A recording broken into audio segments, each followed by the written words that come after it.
Zap. I want to talk to you a little bit about transcribing today.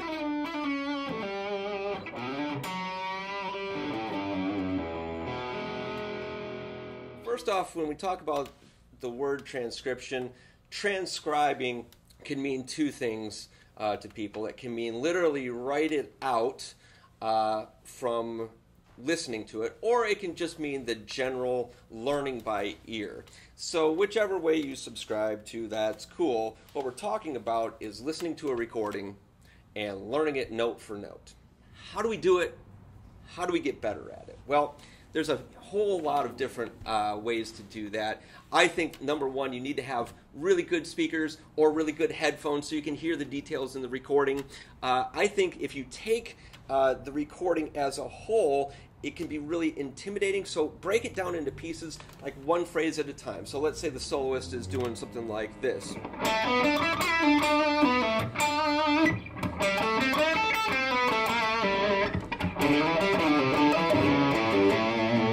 So basically there's three phrases there. Every time there's a pause, you can call that the end of the phrase. So just piece it out like that. Learn one phrase at a time, and that way you can kind of digest it a little bit easier. Now for me, I like writing it out because it helps me remember it, but you don't necessarily need to. But I recommend that you do. Number one, it builds your skills at notation, and also it kind of helps you remember stuff and move through the piece a lot quicker. And if you invest all that time into learning the song, maybe 12, 15 years from now, you might not remember all that information. So it's good to kind of have it written down so you can refer back to it in the future. When transcribing, I like to sing the phrase or maybe tap out the rhythm so I can really hear it internally before writing it down. So if I hear like someone play a phrase like this,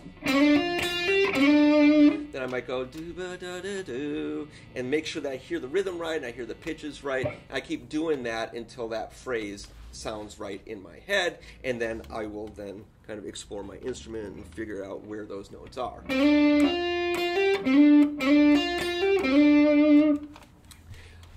I think with this day and age, technology is such a help, so I would use some kind of a slow downing software or app. That way you can slow it down. If there's a fast phrase, you can break it down, you can hear the notes individually, write them out, and it's a lot easier to digest that way. I think it's also good to know the chords behind the solo. If you know the framework that the soloist is soloing over, then you can use your theoretical understanding to kind of triangulate and figure out which pitches are being played if there's some confusion as to what is going on in the solo. The final thing is, on guitar, if we're listening to a recording and we're not using a video, we don't know exactly where the guitarist is playing on their fretboard, right? They might be playing, the same thing on the 5th fret and the 7th fret, and then maybe they might be playing the same thing up here on the 10th fret.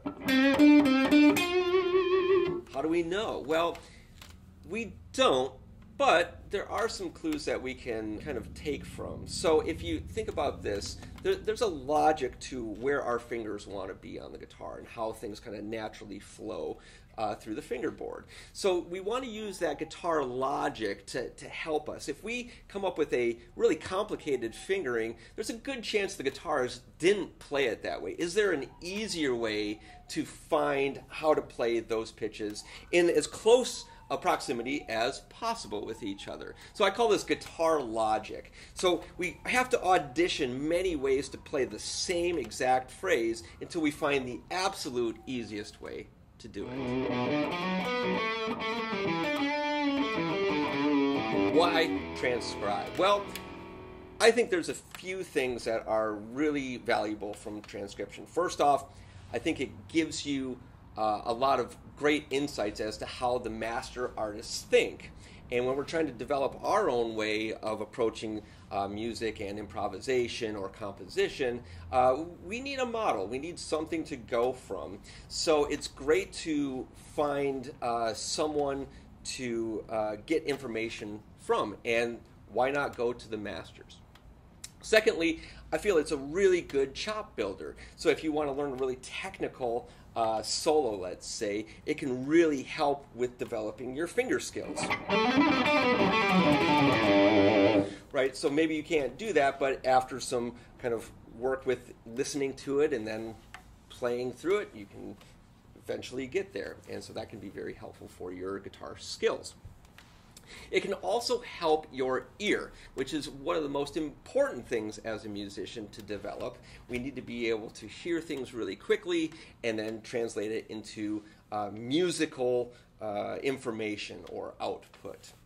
And lastly, I think it's a really good exercise for musicians when learning music. The discipline of learning music is what separates the pros from the amateurs. So a lot of times in professional situations, we have to learn things accurately.